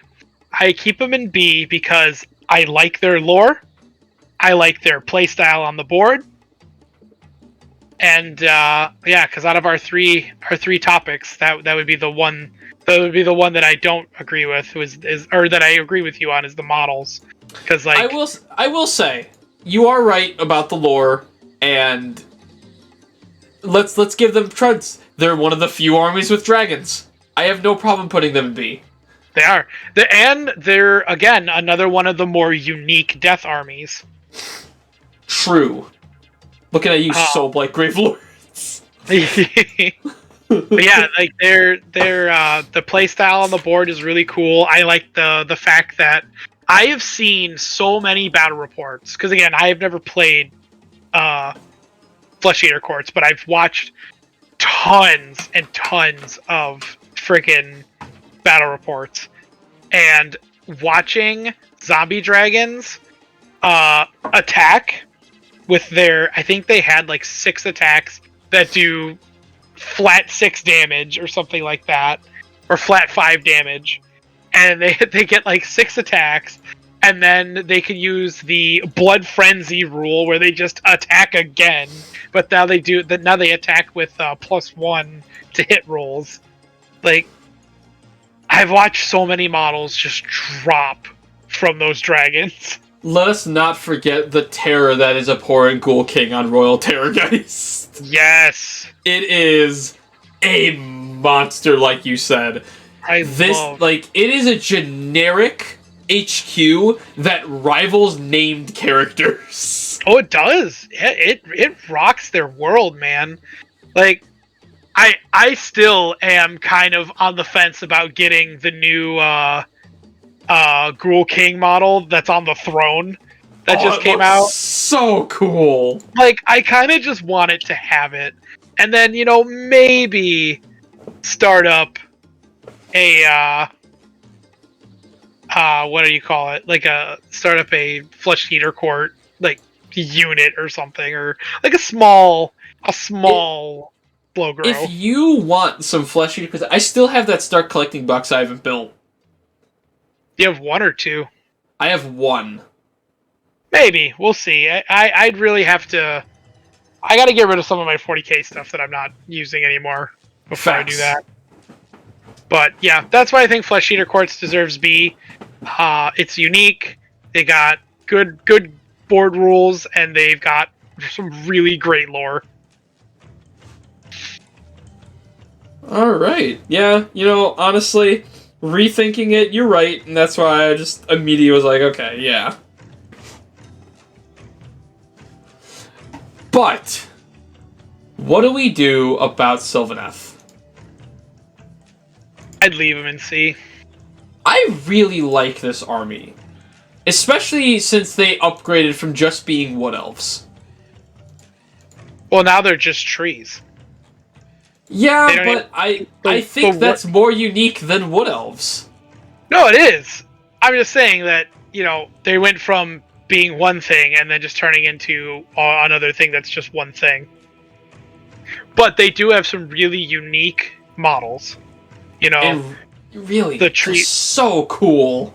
Yeah, the Kurdroth hunters, the tree lords, the branch wraiths, Alariel the Everqueen. Oh my god. Apparently a crap model, to play with, but beautiful centerpiece. I saw her do pretty good in one game. However, she died to a Ghoul King out of Zombie Dragon. Who doesn't die to the Ghoul King out of Terrorgeist? So yeah, it had she had the potential to be really good on board, but maybe third edition. Or do they have a third edition book? I'm pretty sure I watched them. No. Oh yeah, they do. Yeah, they do. Yeah. I watched a newer one, and yeah, the Ghoul King beat the crap out of her. But yeah, I mean, I would say B tier just for having good models.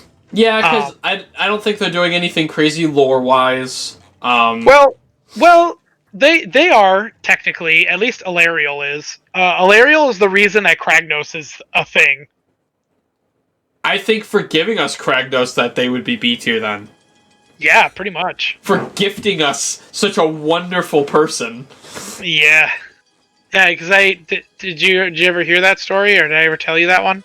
You might have. I didn't know that Alaria was the one, or Alariel or whatever, is the one that pushed and got Kragnos awakened. Yeah. So with all the stuff going on in Gur, the seal, the old,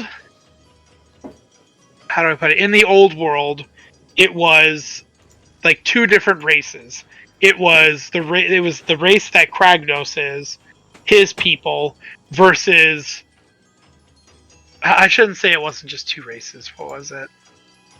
It was a couple of the ancient races, because the Shaggoth dragon ogres were one of the first races too. But anyway, it was back way back before old world stuff happened, and before humanity, and in this area of Gur, or that would become Gur, Kragnos went on a rampage like he does. Starts breaking stuff and beating up Dracothian's son, I think it was, or I know there was a dragon that he just beat the crap out of, and because of that, a bunch of really powerful gods and goddesses basically sealed him away inside of a mountain in Gur. And the necroquake that Nagash had, that basically exploded ghosts everywhere, started to weaken that seal, and then Alariel later down the line in the story decided that she was going to try to reverse Nagash's damage that he had done with the necroquake, and she was going to restore life to the realms using a lifequake. And she did that. And it was the last straw that shattered the seal to Kragnos' prison. So thanks to her, he explodes out of this mountain. It's like it's like hundreds or thousands of years since he's been locked away, and he's just like, "Where's my home?" And he found out that Excelsior is where his ancient homeland used to be, and that's why he got all pissed off, because he's like, I'm the last of my kind, they're in my house, I'm gonna break stuff. What? Okay, Sigmar people, all the gods in Sigmar, can we stop trying to solve everything with an earthquake? Yeah, can we stop quaking right now? Yeah, oh my god. Between the necroquake and the lifequake, you've given new form to the god of earthquakes. Yeah, too much quaking happening right now. I'm not a fan of the series. Stop trying to force it down my throat. Yeah, come on, Bethesda. That's the real creators of all of this is Bethesda. It is just trying to quake. Quake. Yeah, good job, Chris. Bad joke is bad. Move on. So okay, Sylvaneth and C, I can agree to it. Yeah. Well, no, I said we could bump them up to B. Okay. No, unique models. Yeah, because you had said that they had good looking models, but you didn't know if they had any good lore or anything. And yeah, I mean, Broken Realms, Kragnos brought that where the Lifequake happened. So I'd put him in B for models and lore. Playstyle on the board is pretty generic, and that's why they're not getting A. Yeah.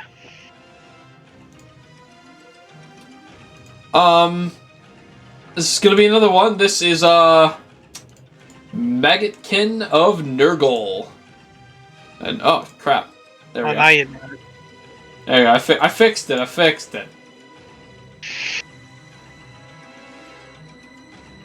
Maggotkin of Nurgle. Yep. I'm cool with them staying in C. Yeah, me too. They're pretty boring, to be honest. They're pretty boring. They're good. They're boring. Yeah, I mean, they haven't done anything significant in the lore for a while. They're all just fat dudes in armor. They're just fat stinky dudes in armor. Yeah, they're just they want to be ogres, but they're not. I think they're aesthetically cool. I like Nurgle, but it's just ain't it, dog. Not for me. Yeah. Alright. Beasts of Chaos. Where do you think Beasts of Chaos should be, Chris? I think they belong in B. In B tier? Yes. So, I can kind of get where you're coming from in terms of what the criteria we've used. The models are varied, despite them being very old. Yep. They offer a variety of play styles. Yep. Their on-board play is very unique and fun. True. Now, lore-wise, you're my lore guy. What have Beasts of Chaos been doing? So C tier's looking pretty good. I mean, No, I guess here's the thing. We put 3 really good points that we've talked with every other army about. I'm fine moving them to B, because they do offer that unique play. They offer a variety of play styles, with some being much better than others, but they offer the play style in general. Yeah, no, I that was just for the joke. I mean, I honestly do feel they belong in B just for models and play style. Like, when it comes to lore, I mean, there isn't much that you can put on there. Like, No. I guess the last significant thing that happened with a Beasts of Chaos unit, I guess you could say, is when Archaon got the Slayer Sword. Literally.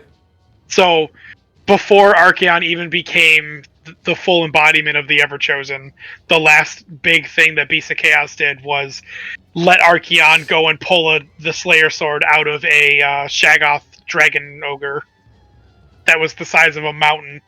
Which we love. We simp for that. Yeah, I do. I mean, the Beast of Chaos army you gave me is essentially going to be led by my own custom-made Dragon Ogre. Yeah. I hope you find more love and success with it, because it wasn't for me. Hey man, I'm not looking to win games with any of my armies. I'm just looking to have a good time. I tried to have a good time, and then I lost my entire army in one turn. Twice. Yeah, and like I said, I think the deployment and the size of the board makes a big difference on that. Oh, yeah. But that's the entire C tier, and again, we moved 3 in the C tier up to B, 1 in the C tier down to gross. We're going places right now. Yeah, we sure are. So now we move on to the last tier, Everyone, can I please get some awes in the chat? We're not live. I know. I'm so sorry. The last two armies that we were put in the gross tier.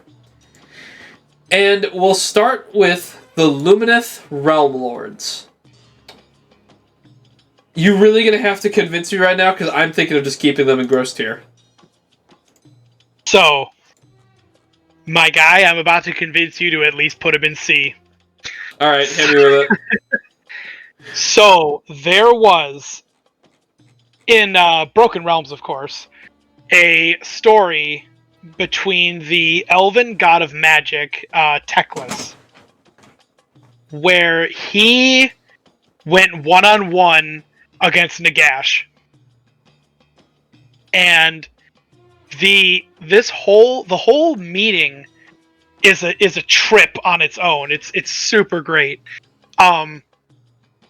It was essentially the Lumineth Realm Lords are from Hysh, which is the realm of light, and Teclis got really sick of seeing Nighthaunt and other death factions running around Hysh. And so he basically sends a astral projection of himself and just shows up in the middle of Nagash's throne room while Nagash is sitting on his throne and basically says, "Hey man, get your smelly zombies out of my realm or I'm gonna come kick your butt." Yeah. And then Nagash was like, he can't just show up in my room like that. You know, like that's not cool. That's rude. I'm a god. And so Nagash, taking that very personally, he took a faction of so he took like a couple of different undead branches. He took some Nighthaunt, he took some Osiarch Bone Reapers, and basically marched onto Hysh to go duke it out with Teclis.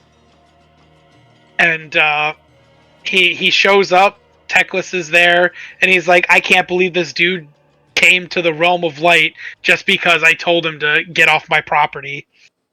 And so yeah, a very long and powerful battle between two magical gods starts happening in the sky over the battlefield, while all these other elves and undead are fighting each other, and actually Teclis kills Nagash.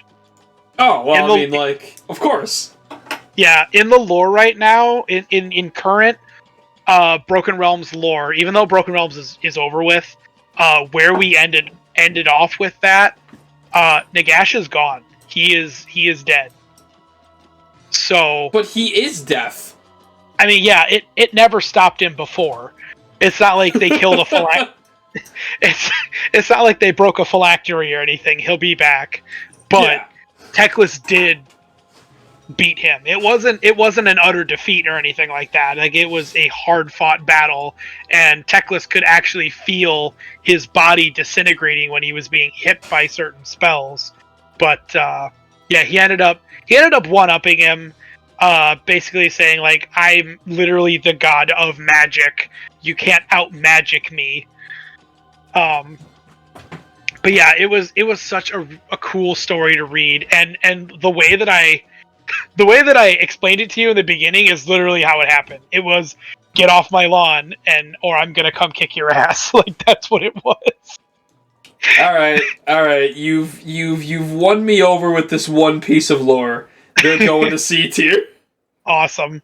Yeah, if there's anything that I like about Lumineth Realm Lords, which isn't very much, I mean, like, their models are pretty cool looking. I will give them that. As for play style, well, okay. When it comes to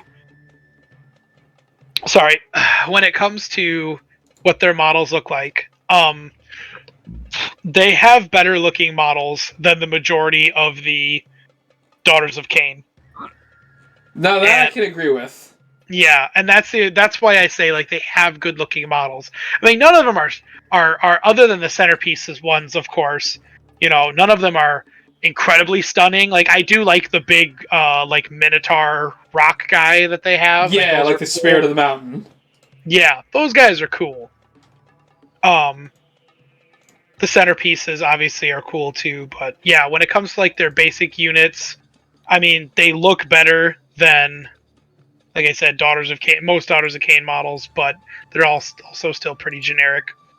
But yeah, there's another YouTuber that equates that fight between Teclis uh and Nagash as basically two nerds arguing about who knows more about Lord of the Rings than than the other. Oh, I almost want to put him in B tier just for that kind of explanation. So yeah, I thought that was pretty cool. Alright, we've arrived to the final army. The Hedonists of Slaanesh. Now, Chris, I want to keep them in gross tier. Convince me. Alright. So, I have a little bit of everything, and what I want to try to convince you to do is put them in B tier. Because they've got a little bit of everything. Alright, At least so... Go ahead. With what we've established with B tier is that like they are almost like in a good spot to where but there's like one thing that's not good. Yeah. That's preventing them. Please tell me their positives and what's that one negative? So the positives are their models and their onboard play. I don't want to say that their lore is a negative, but it's kind of in a spot where Seraphon is right now. Not that I shouldn't say that. That's really drastic. It's kind of in a similar spot to say Sylvaneth and Beast of Chaos, where only one kind of significant thing has happened recently, and then just nothing. Okay. So their model line with all of the new mortal units, like Khorne, so the Blades of Khorne and the Hedonists of Slaanesh have the best mortal chaos looking models aside from Slaves of Darkness. I'm not counting them. Out of the four chaos gods or the four factions, those two have the sexiest looking models. Like they are good. When it comes to the mortal faction, the demons I don't count because the demons can be used in their own thing. I like the way that you choose your Hedonet's army and how you want to play them, because they all have their own crazy specific lore. So, you've got the mortal ones or the mortal faction, and then there's a new leader to the mortal faction. I believe his name is like Gluttonous or something like that, or Gluthos, something like that. But he's essentially just this like fat dude on a chariot being toted around, and I think his model looks absolutely gorgeous. He's really strong on the board. The Hedonists of Slaanesh kind of do this thing similar to the Dark Eldar's Power from Pain. So it's a mixture between Power from Pain and Blood Tides from Blades of Khorne. They call it what is it called? Oh, I'm gonna butcher it. It's like you build up agony points or something like that. Mm-hmm. It's not actually called agony points. Right, It's but I called get what you're saying. else. Yeah, so you build up these points. Depravity. It's depravity points. Okay. And you get them by dealing damage, by by being damaged, by certain spells being cast. You basically get them for a bunch of different things, and with those depravity points, you can buff your models. You can put debuffs on the enemy. You can what is it? You can there's like faction specific things that you can use with them depending on which one you take. There's a specific faction called the Pretenders, which is the leader of that one is always a keeper of secrets, and that keeper of secrets basically pretends to be the avatar of Slanesh and uses that to his advantage to strike fear into the enemy, and it gives him sort of like a fear aura kind of thing. What else is there? I think for lore or for models, that's kind of it. And on onboard play, or for onboard play, that's about it. But for models, I mean, like I was saying, the mortals look great. The Keeper of Secrets is a phenomenal looking model. They have a named character. They actually have 3 named character Keeper of Secrets now. But those look gorgeous. The demons didn't change that much, but the chariots, the exalted chariots, look really cool, and those have been here forever. Right. And so to the lore part. So there was an instance where, I don't know if you're looking at the models right now on the website, but there is a demon. I forgot what their names were, but they're like Demextra or something like that. Something with an X. Yeah, the Talon and the voice of Slanesh. Yeah, the twins. Yeah, the twin demons of Slanesh. So they there were I don't remember the entire story, but I remember it was like a fight with some Stormcast Eternals, and those two showed up out of nowhere. They weren't even fighting Hedonites, but those two just showed up and started fighting against one of the named characters for Stormcast Eternals, and they're young demons. They were just freshly made, and they got arrogant because Slanesh, and they got arrogant and just jumped out of the warp right into the material plane and started fighting, and then got their butts whooped, and then all the other big name demons were kind of like, what the heck, you guys were supposed to be the chosen of Slanesh, and you just got your butts whooped. What happened? Oh, that's right, Be'lakor. Be'lakor was there. That's who they were fighting, and Be'lakor actually was the one talking smack to the twins, being like, what happened? You're supposed to be the chosen of Slanesh. Zoinks. And you just got immediately, like, you showed up and got immediately banished back to the warp. Congratulations, you held the title for like 10 minutes. Congratulations, you played yourself. I will give them this, and I think this will immediately take it out of gross tier. They have the heart model. They do. Oh man, that model looks so good. Like, what a creative model. Yeah. Like, their endless spells look so good. Like, they look so...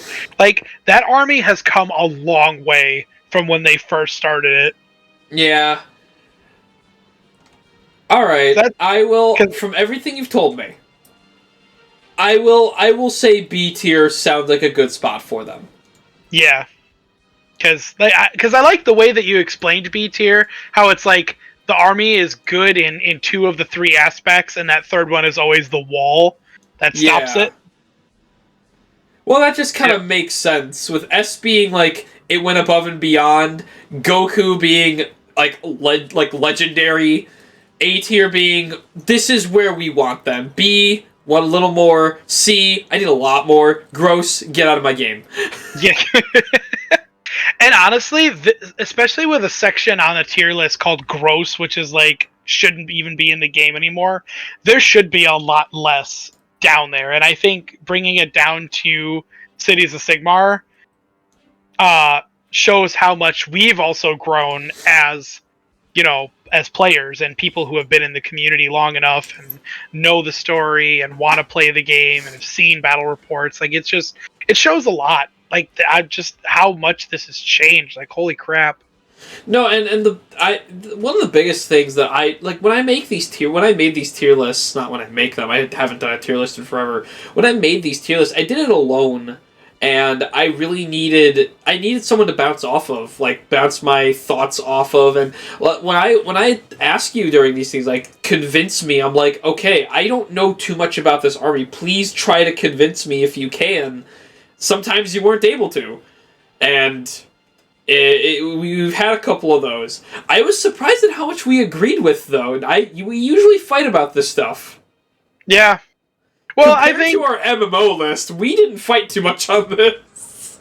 Yeah. Well, I think a lot of it has to do with just because Warhammer is the subject, and every army is diverse but also similar in a certain way, and we've seen all the play styles. We know some of the lore. We know, like we already know. We've been with this hobby for, for me, it's been 20 years. Right. I've been with this hobby for a very long time, and when it came to the MMO thing, we're talking about games that some of us kind of, or that, like either one of us have only played maybe like an hour or so of, or, haven't made it to end game to really appreciate certain things, or, like there's so many more opinions that are put into an MMO because there's so much more in an MMO than there is in just this game, in the hobby of Warhammer. And that's why I always say, like, the best community I've ever been a part of has been the Warhammer community. Because, yeah, you're going to get your outliers that, just want to watch the world burn. But for the most part, you're going to get people that can look at a list like this and go, yeah, that kind of makes sense. Or, maybe something will jump up or jump down, kind of like how we did. We waited a year, and here we are with a drastically different list. Drastic. Like, it's just surprising how much has changed. Yeah. But, yeah, I'm very satisfied with this list. I don't know if there are armies we missed. This, like I said, this was made back in 2021, so I don't think new armies have been introduced. The only army that I would have replaced, because I guess I would have taken out the Legions of Nagash picture and just put Soulblight Gravelords, but then I would have also put something in Legion of the First Prince. True. He's kind of his own faction right now. I think that's it, though. I think we've covered everything else. Luckily, with Sigmar, they're not adding a lot of armies. Instead, they're just kind of adding to the armies. Yeah, which is sorely needed. And it's smart. It is. It is very smart. Alright, well, that just about does it. I actually, when I was going through it, there's pretty much no other tier lists that I have that would make for a decent discussion, in terms of, doing edits to tier lists. I had one on, game controllers. There was one on Disney movies I never finished. The Pokemon starters one. The Pokemon starters one would take forever, so that's not one I don't think we would have a good discussion on. That's fine. But yeah, I think that's the last of the tier lists that I have to kind of go over and edit. There's always the option of maybe I do another tier list now, or we both do a tier list now sometime. Obviously not right now, but you know what I mean. Yeah, we could do something like that. I mean, our next episode will probably go back to what we've been doing. It'll be a discussion on multiple topics. Coming up here. I really enjoyed the last, not the last episode, but the last time we did sort of our standard show, or at least the new way we do the show.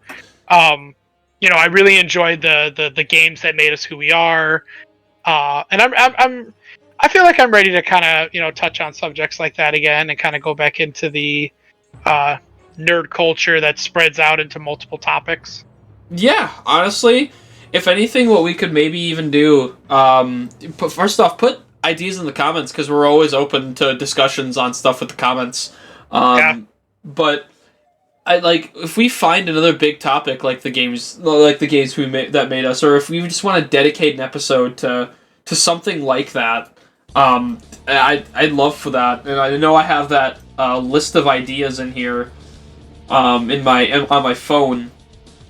I think that'd be good to kind of maybe even not going to like 3 topics all the time, but if we really sat down and had a discussion about 1 or 2 topics, it would make the whole thing better.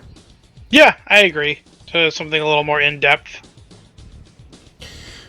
But anything you'd like to add towards the end of the episode? No, I think just something that I would say outside of just the show in general is we need to play more Sigmar. God, we need to play more Sigmar. I want to play more games. I want to roll more dice. I'm happy that we got to play our Dungeons and Dragons game the other day. That was fun. It was fun. But I when I came up, I almost brought my Sigmar, because instead of a Hero Quest, I was like, oh, I should bring up the Sigmar because Chris is probably going to play. But I was also dying that day, so yeah, it was definitely, it was a horse apiece. Either we were going to play this and you were not going to die, or we were going to play this and you'd probably die. So yeah, and you know what? Death, not my thing right now. I'm in destruction. Hey, yeah, he's an orc guy. I'm an orc guy, baby.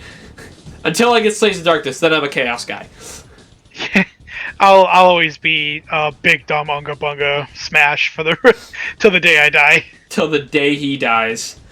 Until then, guys, we're gonna be signing off. Chris, you get the last word.